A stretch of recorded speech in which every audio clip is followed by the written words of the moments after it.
দর্শক, বরিশাল শেরেবাংলা চিকিৎসা মহাবিদ্যালয় হাসপাতালে ইন্টার্ন চিকিৎসকদের চলা দ্বিতীয় দিনের কর্মবিরতির খবর জানাতে আমাদের সাথে এই মুহূর্তে যুক্ত হচ্ছেন সহকর্মী বিধান সরকার।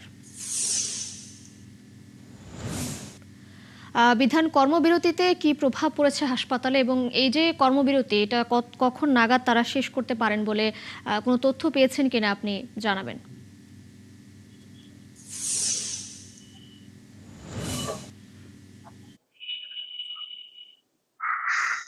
তিশা, যেহেতু এটি স্বাস্থ্য পরিষেবার বিষয়, রোগীদের চিকিৎসা সেবা দিয়ে থাকেন, পরিষেবা দিয়ে থাকেন চিকিৎসকরা। তারা যদি কর্মবিরতিতে যান তাহলে যে ধরনের একটা প্রভাব ফেলবে এটা তো স্বভাবতই সেই ধরনের একটা প্রভাব পড়বে। এবং দেখেন যে এখানে যে রোগী যারা রয়েছেন তাদের সাথে আমরা কথা বলেছি। আজকের এখানে যারা এসছেন একেবারে টপ লেভেলে, যে প্রফেসর লেভেলে যারা ডাক্তার রয়েছেন চিকিৎসক তারা এসছেন, এবং মিড লেভেলে যারা ডাক্তার রয়েছেন বা রেজিস্ট্রার রয়েছেন, এই ধরনের ডাক্তাররাই এখানে কিন্তু আজকে চিকিৎসা দিয়েছেন। তবে বিশেষ করে ইন্টার্ন চিকিৎসক যারা যে সেবা দিয়ে থাকেন, যে প্রাথমিক সেবা থেকে শুরু করে, বিশেষ করে যে একটা এই রোগীদের যে কোনো সময় গিয়ে তাদেরকে পাওয়া যায়, তারা ডিউটি করে থাকেন, সেই পরিষেবা থেকে কিন্তু রোগীরা কিন্তু কিছুটা হলেও ব্যাহত হয়েছে। এবং আপনি দেখতে পেয়েছেন যে যে বরিশাল যে মেডিকেল কলেজ হাসপাতালের যে আপনার যে অ্যাসিস্ট্যান্ট ডিরেক্টর, তিনিও বলছেন যে এরকম ধরনের কর্মবিরতিতে গেলে যেহেতু একটা বিশাল শ্রেণীর মানে সংখ্যার একটা ইন্টার্ন চিকিৎসক, তারা যেহেতু কর্মবিরতিতে ডাক দিয়েছে, এবং যার ফলে কিন্তু স্বভাবতই এখানে কিন্তু এই যে চিকিৎসা সেবায় কিন্তু পরিষেবায় কিন্তু কিছুটা সেট করেছে।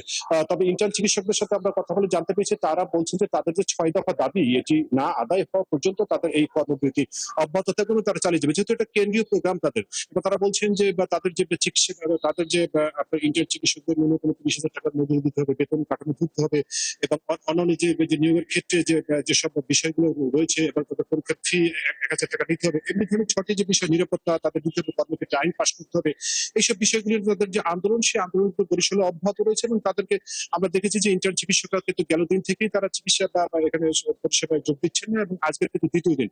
সব মিলিয়ে আমরা বলতে পারি যে এই চিকিৎসা সেবা কিছুটা হলেও সেট করেছে এই তাদের ইন্টার্ন চিকিৎসকদের কর্মবিরতিতে। ধন্যবাদ আপনাকে যুক্ত হবার জন্য। দর্শক, বরিশালে শেরেবাংলা চিকিৎসা মহাবিদ্যালয় হাসপাতালে ইন্টার্ন চিকিৎসকদের চলা কর্মবিরতি সম্পর্কে জানাচ্ছিলেন আমাদের সহকর্মী বিধান সরকার।